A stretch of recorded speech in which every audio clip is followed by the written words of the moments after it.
We get there though. It's all good. We'll Right. get I think today we were going to do like a Q&A about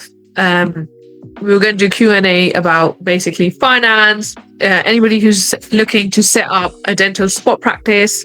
So I was just going to go through some of the questions that I normally get asked by my clients, or on Facebook groups or WhatsApp groups, or people have these questions and they don't ask, but I know that they would want to ask if they could. So one of the question is, what are the most common reason dental funding applications are being delayed or rejected? Right. The most common reason I've found is that they haven't provided all the information that's been requested. Okay. It's as simple as that, because there seems to be a notion that we ask for the information because we just want to see it, not that we want to send it to the banks who need to see it. Okay. And so obviously, I don't tend to send applications in until they're complete. Yeah. Because otherwise you get a wishy-washy response, subject to all these different things. And I'd rather get all the information up front. So that's one of the major reasons. The other reason is probably not having your up-to-date accounts. It's a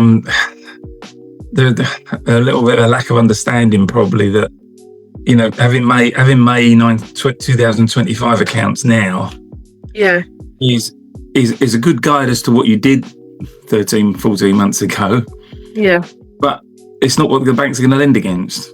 Yeah. They've got to get out of the habit of doing their accounts in November for tax purposes.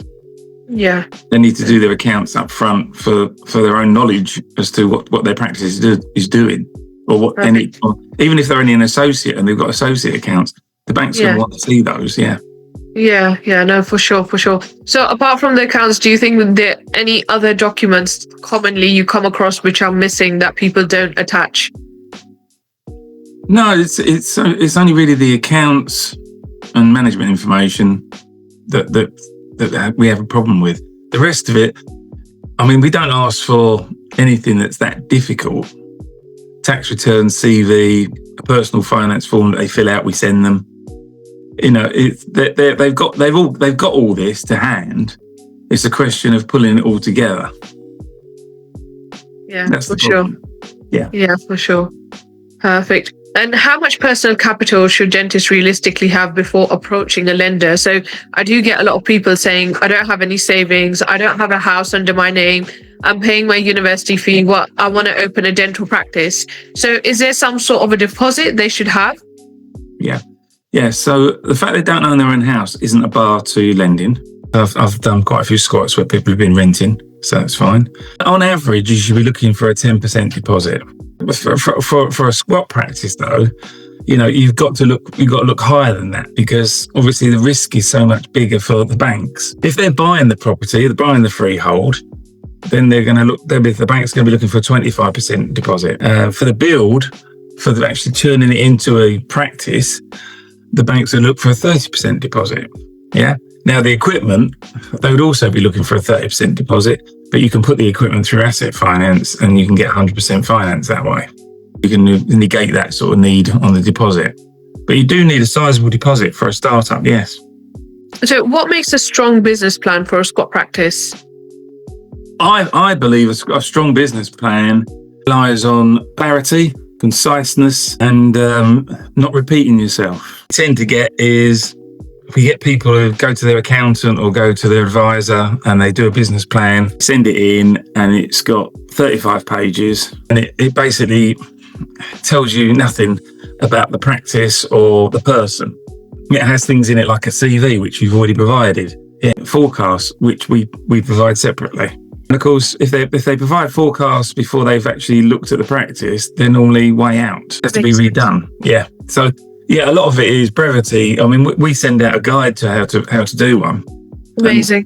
And really, 4 to 5 pages is more than enough. Yeah. Bullet points. What are you going to do? What is the building now? What are you going to do with it? How are you going to change it? What are you going to do? Yeah. What services will you provide? Yeah. And why will it work? So that's your competition, your marketing, and that sort of thing. has there been any changes in lending, or has it become easier now in 2026 compared to it was like 5-10 years ago, or is it become more difficult for like dental associates in order to get funding? For practice purchase and that sort of thing, refurbishment and all that, it's got a lot easier. The banks are a lot more generous. They've all changed their percentages upwards, I'm pleased to say. And they've realised that it's a great market with very few defaults. Startups, it's remained just, they haven't changed. It is disappointing because I must have done 40 or 50 startups in the last 10 years. Not one of them's failed. There's a history, but the problem is that history is spread across a lot of different banks, and therefore they've got 5 here and 6 there, and they're not seeing the numbers that we're seeing. And of course, if a broker says to them, "Oh no, it'll be fine," that's no guarantee, obviously. So in the startup market is just as harsh with the percentages. They really haven't changed. And how long are like applications taking at the moment? For once we've got all the information, so the collection of the information, they can have an offer of finance in a couple of days. That if they then want to take that offer of finance forward, they get allocated a manager within a week, and within two weeks after that, they've normally got an agreement. It's quite quick. I mean, obviously the after that period is the slowness, where CQC come in, the solicitors, accountants, and the rest of them. That's it. And have you come across recently any case studies where, let's say a dental associate or a client hasn't passed and they haven't managed to get a finance, and what was the reasons? No, I haven't. Oh, amazing. Well, I haven't come across any. They all passed their CQC tests. Yeah. The finance, I suppose, no. I haven't had any fail because we tend to know what will work. Yeah. I suppose that's my previous banking experience. Right. I know exactly what credit I know the pinch points they're looking for. Right. So you're able to tell the client that from the offset, basically, you're able to do like what I would call like an eligibility check to see if their finance would go through or not. Yeah, that's quite correct. Yeah. You can see what will work, and you can see the ones that probably will struggle. So today, for instance, I've had one where the guy's pulled back from a startup. Okay. Because he already owns a practice, and I've pointed out to him that his own practice isn't earning enough for him to abandon it to associate, and so he's decided to pull back. So it hasn't gone anywhere. So it hasn't been declined. Right. But we just haven't. We both agreed that it's probably not for him at this moment. Yeah, amazing case study actually. So, if you're a practice principal already, do you think it's easier to get funding to open another squat practice? Yeah, very much so, because you can borrow against your existing practice, and therefore you get rid of the 75 and 70% rules. Yeah, you can borrow up to 90% of your own practice. Amazing. So as long as you haven't got a huge amount of funding on your practice, you can borrow against your practice to do the startup. Obviously, less deposit and more finance. Yeah, less deposit and more finance. Perfect. In terms of rates, what are the going rates at the moment when you are borrowing? Right. So for startups, it varies tremendously on the credit checks. You're looking somewhere between 7%, including base.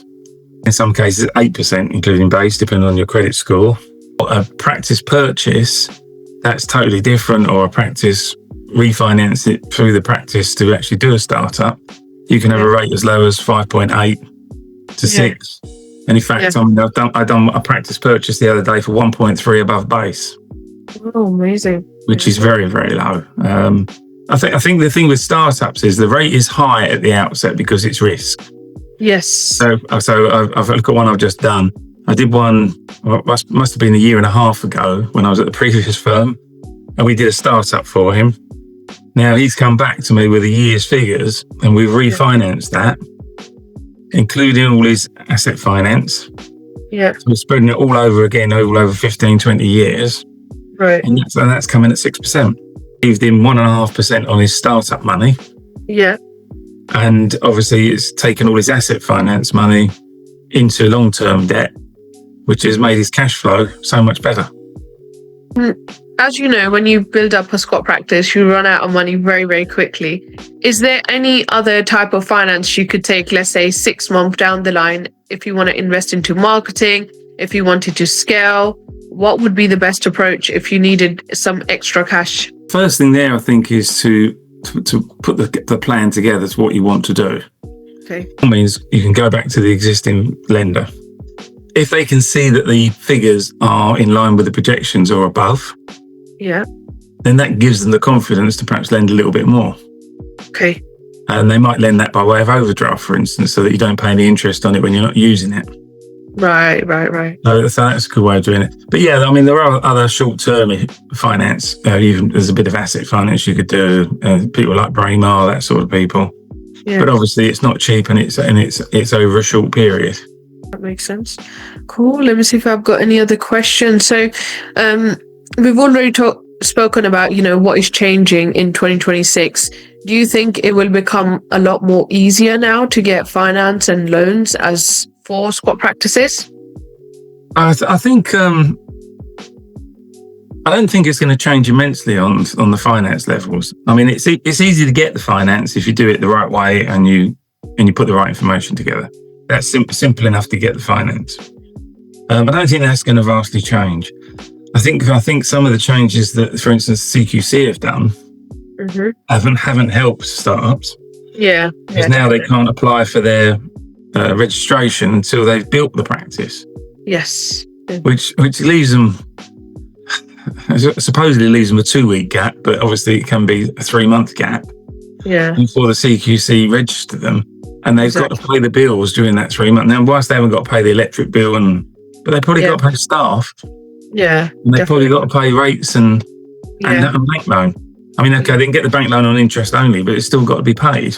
Yeah. So it's probably those sort of outside influences that are causing probably a little bit of an issue for people. I totally agree. Perfect. You've answered them perfectly. Good. Yeah, I think we've got everything. I do have one question. Nigel, if you were to open a spot practice like tomorrow, what would you do? Like step by step, how would you start it? What would you look for? The first thing I would do, and this is not what people do, unfortunately, is speak to a finance broker to actually ascertain exactly what you can get, because otherwise you come into it with an idea that you're going to get 90%, because everyone bandies around 90%, 100%. If you look at what we have, so we can do 100% for practice purchase.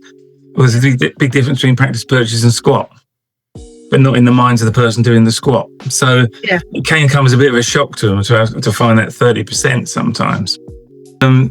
Being patient is important, because getting the right location is just so key to everything. It doesn't matter if you open next door to Roderick's. It doesn't matter if you open in the middle of an industrial estate. As long as you've planned it out and you understand why you're doing that, it will work. I mean, I've opened a squat next to it wasn't Roderick's, it was another chain, and that works perfectly fine. But it's about planning the steps out. So it's find out what you can borrow, find out what information you need to put together, and then find the location. Unfortunately, what you tend to find is we find the location, and then we do the plan because we rush it. And then eventually you can come and ask a finance broker, because you go to a bank and they tell you that they don't do them. They don't do startups. And of course that can be devastating to somebody. They can then think that no bank does startups, and there's always a bank that will do a startup. Yeah. Do you think events like the Dream Squat Conference is like something everyone should attend to find a bit more knowledgeable? Yeah, I think the Dream Squat Conference is brilliant. I think the amount of information you give, which isn't just about teeth, it's about marketing, it's about location, it's about sales, it's about teams, it's about ethos. And I think that's the important things that they need to learn, because sometimes it's a bit easy to be an associate, and this sounds awful, that, but to go into a practice on a daily basis at 9 o'clock, finish at 5 o'clock and go home. What you don't realise is that the principal was probably sitting there till 7 o'clock, chasing debts, CQC, a bit of compliance, dealing with a complaint, all these little things that and doing the marketing and doing a bit of social media. They all do it now because they're associates. But then when you're a principal and you've got someone telling you that the tap's leaking and the toilet's not flushing, they can't use the toilets and therefore they can't have people in. And it just goes into bedlam for them. So I think things like Dream Squat are brilliant because the NEC shows, dental shows, they show them the equipment and they show them, I suppose, finance brokers and lenders and everything else. But they don't show them the nitty gritty. And that's really, I think, what people get out of that show. I think when we went to the Dorchester, I think the people there, within 2 or 3 hours, had a much better understanding of how difficult it is going to be for them. I think, there is a perception sometimes that they walk into the room thinking this is dead easy.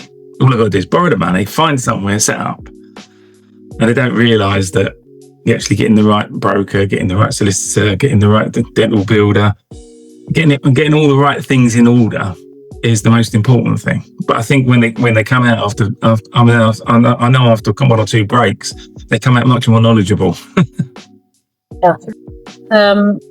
Is there any other topics you kind of want to discuss, or any other advice you want to give Nigel, or do you think you've kind of gone through everything you need? I think the only piece of advice really is use professionals. Yeah. Seek advice and get information up front. And as we said earlier, take your time finding the practice. It's a bit like house buying. You can lose 3 or 4 houses and eventually you find your dream house. Yeah. But if you'd bought the first one, you wouldn't have found that one. So, you've got to make sure you get the right place, because you've got to also remember you're probably going to have to work there for the next 30 years. Yeah. So if you don't want to go there every day, that's not very good. I've had enough of those jobs in the bank. Perfect. Well, thank you so much for joining us today. It was great. We've got all the information that we needed. It was really great. Well, I'll definitely share it along to your team, and I'm kind of excited to have this kind of shared on LinkedIn and on the website and everything. So, thank you. That'd be great. And thanks for having me on. Send me the details of the thing in September. When was it? September? Yeah, September. Yeah. September. Yeah. It'll be ideally on the 25th or the 26th of September, maybe on the Fridays, it'll be the 25th. All right, that's okay. Today, I'll send you across all this. Yeah, because I think I should be here for that, so that'd be good. Yeah. Excellent. Okay. Thanks very much. All right. Thank you so much, Nigel. See you soon. Thank you. Bye. Thank you. Bye. Bye.